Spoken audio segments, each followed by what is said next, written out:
So in this segment, we're going to be talking about Dover traffic port declaring a critical incident over the long queues. Look, we know the reality of what's causing the queues. It's Brexit. It doesn't take a genius to figure that out. Some of it will be due to summer traffic, but we would have seen this sort of build up in years gone by. Pre-pandemic, and I don't think anyone really heard about these kind of Operation Brock or Stack being used back then.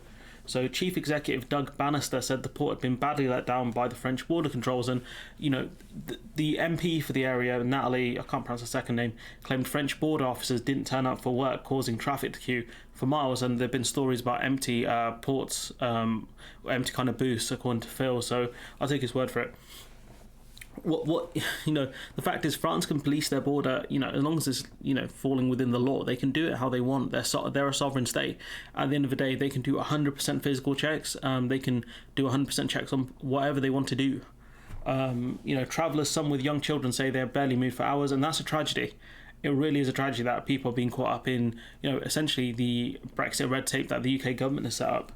The port has accused the French authorities of ruining the summer getaway for thousands of families, and this is only going to get worse when they do full biometric checks.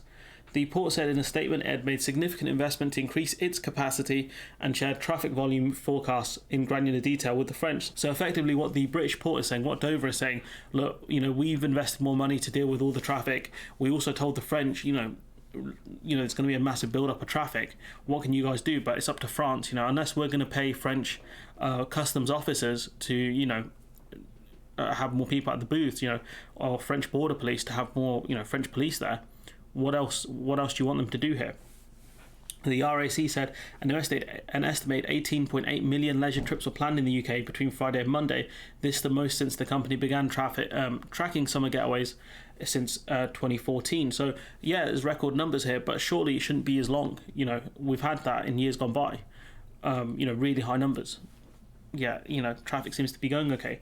The port said the Dover route remains the most popular sea route to France, and France remains one of the key holiday destinations for British families. Maybe British families need to look at other ports. I don't know what the answer is, or flying to France. I don't know.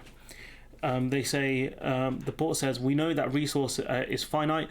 The police or frontier, I don't know how to do a French accent that well, but the French police resource has been insufficient and fallen far short of what is required to ensure a smooth first weekend of the peak summer getaway period. And again, it's up to France how they want to police the border.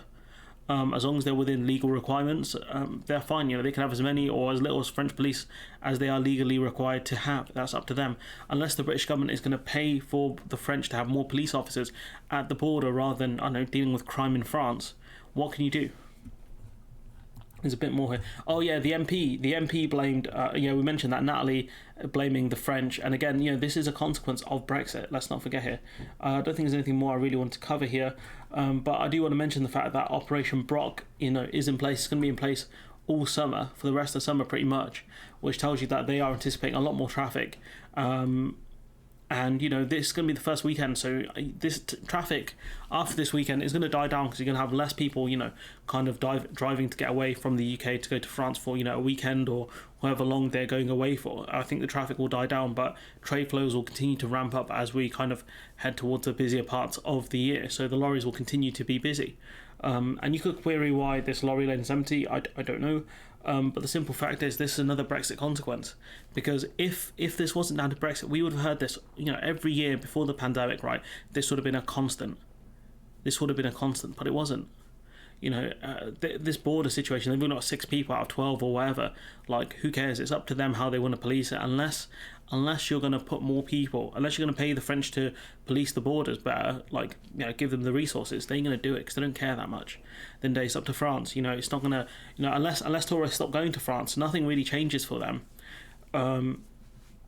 What more can you say about this? This is British sovereignty in action, because the French are a sovereign state. They can govern this how they want to, and it's the checks at the end of the day that are slowing down lorries. The physical inspections, the paperwork checks, the GVMS system, all of this stuff is slowing them down. We can see, the queues in the roads, but we don't see the queues at the lorry parks, etc. We don't actually know how bad the situation could be, and I wouldn't be surprised if in order to stop the traffic jams being as bad, the GVMS system is a bit slower on purpose, purely because they want to avoid having a massive extra build-up of lorries. But again, that's my speculation there. don't sue me. But anyways, look, I'm gonna leave it there. Major incident's been declared. We've seen these all the time. Now we're gonna see them. They're gonna get really bad towards the end of the year. I think during around probably November, when the weather gets really bad and trade continues to ramp up, we're gonna continue to see this. The only thing I'm concerned about, or one of the concerns I have, is a lot of the people importing goods from the EU, for example. Your stuff's going to get delayed more and more. Are you going to continue buying from the UK? I doubt you are. Also, I do worry about the lorry drivers as well. The conditions they have to drive in is inhumane. Toilet and water facilities just are non-existent, and also even if they have empty lorries, they're still checked on occasion just to make sure they're actually empty, because it's a bit sus having an empty lorry travelling through a border. But for those drivers as well, you have to feel sorry for them. And I do wonder how many of them will just say no to coming to Britain, because you can be stuck in a queue for hours with no facilities.